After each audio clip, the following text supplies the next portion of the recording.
Thelma, what was it like growing up in segregated Virginia? I always was weak, sickly-like, you know. So my mother said, well, she's not going to be able to go out in the fields. I think she would do better to stay in the house. My mother taught me how to sew. She taught me how to cook. At 9 years old, I was cooking for the whole family. So what was it like living in Hampton Roads back in the 60s during the Martin Luther King Jr. era?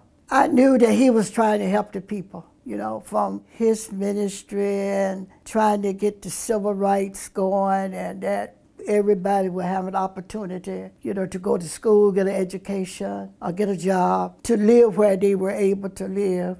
It was hard to find a place. Only thing you could get was a room in somebody else's house.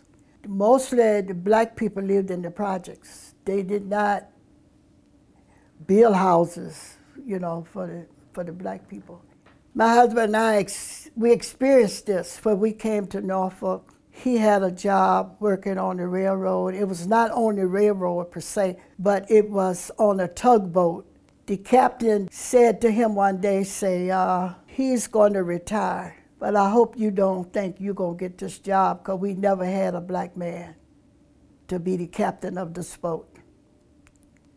I had accepted Christ as my Savior. He had not, but I had. And I said to him, I said, well, you know, God is going to open the door.